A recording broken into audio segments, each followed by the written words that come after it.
Natamani nimpigie simu japo nimwambie maneno mawili matatu aweze kulala, lakini bahati mbaya leo nimechelewa sana. Nimechelewa. Sasa hivi ni saa 6:36. 6:36 za usiku leo. Na yeye akiwa ametoka kufanya kazi lazima atakuwa amechoka. No.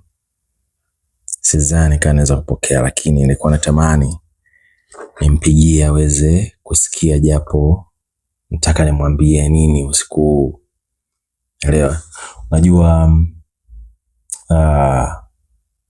hii long distance relationship huwa ina affect sana. Ina madhara fulani ambayo kuyagundua inakuwa ni ngumu, lakini kubwa ni upweke. Unajua unaweza ukawa unazungumza na mtu kwenye simu kila siku, mna chat na nini, lakini hamna kitu kikubwa kwenye mahusiano kama kuwa close, kwa karibu. Kila mtu ana love language yake. Naelewa kwamba kuna lugha zile za mapenzi baina ya watu na kila mtu ana lugha yake. Kuna watu ambao wanapenda zawadi, wengine kusifiwa, wengine kuwa karibu, naelewa, kusaidia na kazi. Kuna lugha nyingi za kimapenzi. Sasa kila mtu ana lugha yake ya mapenzi ambayo anaipenda yeye. Lakini kwa wale ambao huwa wanapenda ile closeness, kuwa karibu, naelewa, yeye na mtu wake, touches na mambo mengine, romances na vitu vingine, of course wakiwa mbali unakuwaga kuna hali ya upweke mkubwa sana leo. Upweke ambao kuondoa inakuwa ngumu, na kama mtu hatakuwa makini kwa mwenza wake au huyo mtu ambaye yupo naye kwenye mahusiano, kuonana naye katika vipindi fulani, anaweza akakuta kuna wale manyemela wale, kuna watu ambao wanaweza wakapita naye wakaondoka naye, elewe, ikabaki wewe unazungumza naye inakaa ndio okay, lakini kumbe nakupenda sana, nimekumisi sana, lakini kumbe kuna sehemu nyingine, kuna watu wengine wanakuwa wanafanya mambo. So distance relationship inakuwa ina athari pia. Lakini sio ndo kwamba watu wasiwe na mahusiano na watu mbali, hapana. Kuna watu wengine ndo hivyo, unakuta mke na mume, lakini mtu ameenda kikazi, yupo mkoa mwingine au yupo nchi nyingine, au wengine kimasomo, mwingine anasoma mkoa huu, mwingine mkoa mwingine, anaelewa, mwingine yupo huku, mwingine yupo kule. Inakuwa ni ngumu sana kwenye mahusiano, anaelewa, kama wale watu ambao wanapenda kuwa pamoja mpaka vipindi fulani vya likizo, anaelewa, ndio watu wanaonana, unakuta kwa mwaka labda mara 2, mara 3, mara 1.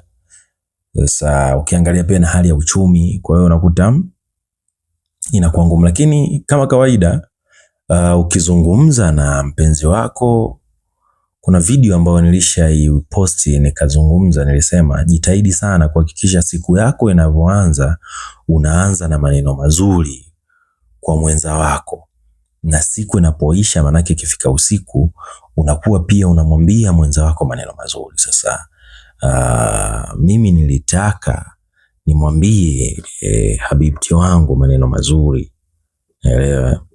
Sasa mwe njaribu kumsumbua, nione kama atapokea simu, elewa.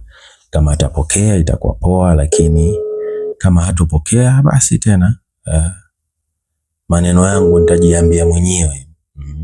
Au mimi nitakwambia wewe, siku nyingine unaweza ukamwambia mwenza wako, naelewa. Hii ni saa 6:40, saa 7 kasoro. Najua ashachoka, shafanya kazi nyingi na nini, atakuwa ashapumzika.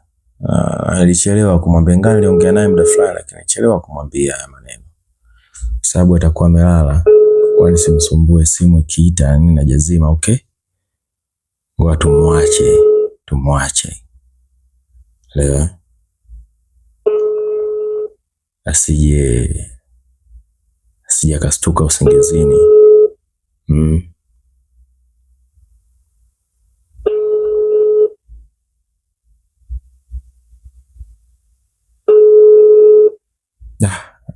huyu bana kwa tumwache, simsumbue sana, ngoja nimwache alale.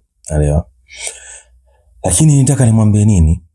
Na vitu ambavyo nilikuwa nataka nimwambie, unajua, kutokana na mapenzi ambayo tunayo ya huu mbali ambao mimi na yeye tupo, elewa, namna ninavyomisi, namna ninavyomhitaji, elewa, yeye kama mpenzi wangu, nini alikuwa anatakiwa kusikia, basi haya ni maneno ambayo nilikuwa natamani kumwambia.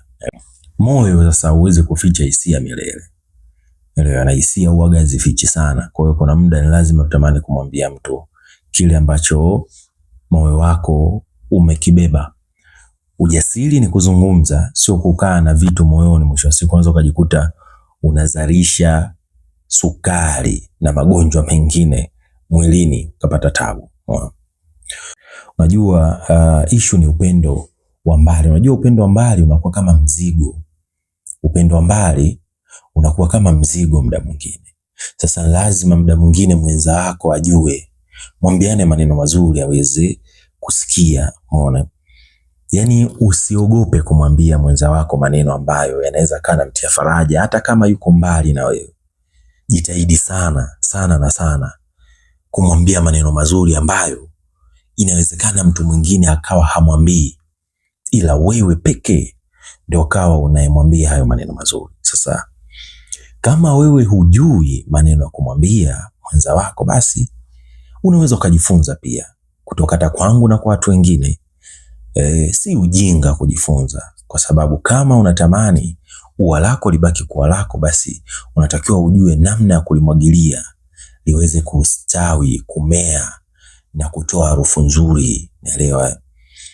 Yani liendelee kuwa likichanua na kuonekana likiwa zuri, sababu iwe ni wewe. Sasa usiwe mtu ambaye utaki kumfanya mwenza wako ajisikie kwamba huyu mtu nilikuwa naye yuko poa zaidi.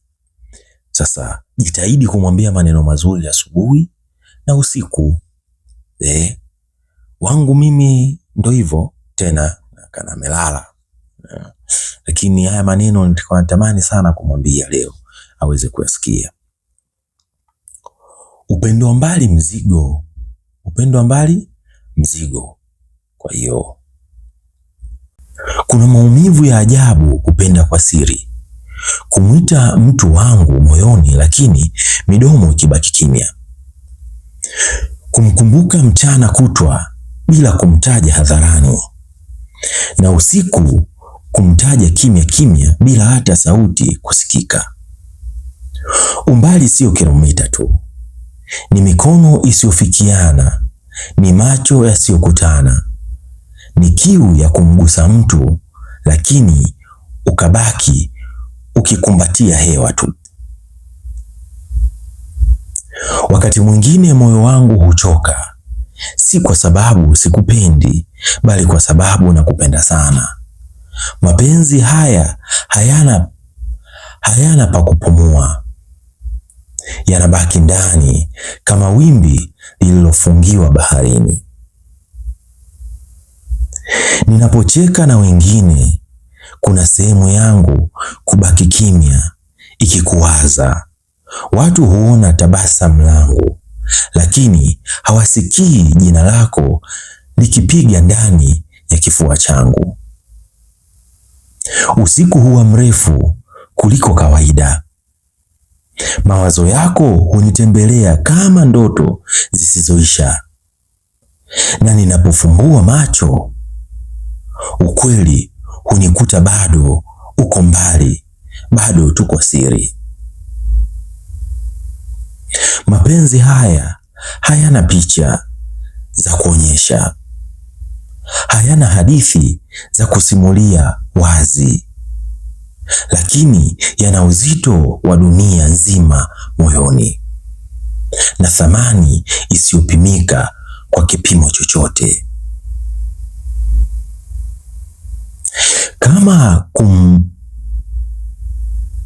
Kama kuumizwa ndiyo gharama ya kukupenda, basi nimekubali maumivu hayo, kwa sababu hata kwenye machozi yangu bado jina lako ndilo faraja yangu ya mwisho. maneno ambayo unapaswa kumwambia mpenzi wako, hata kama yuko mbali, hata kama unampenda kwa siri, basi mwambie ajue ya kwamba wewe unampenda. Lakini haitoshi, unaweza ukamwambia vitu vingi kuhusiana na hisia zako, usifiche. Unaweza ukamwambia yeye ni kama wimbo kwako, wimbo mzuri ambao upo kwenye moyo wako, tabasamu mzuri ambalo lipo kwenye uso wako, lakini ni hisia ambayo imetawala mwili wako.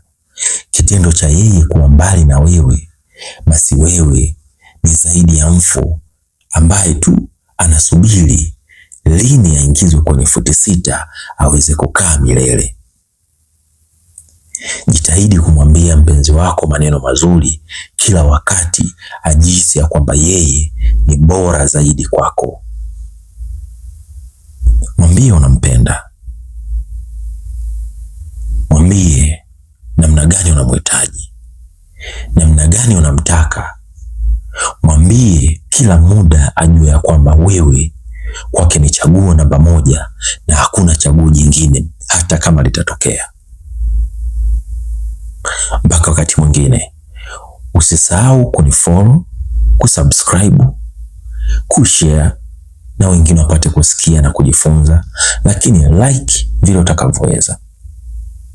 Kwenye akaunti zangu za social media zote napatikana, hata YouTube. Hii video pia unaweza ukaiona. Kwa hiyo mpaka wakati mwingine, endelea kunifuatilia. Asante.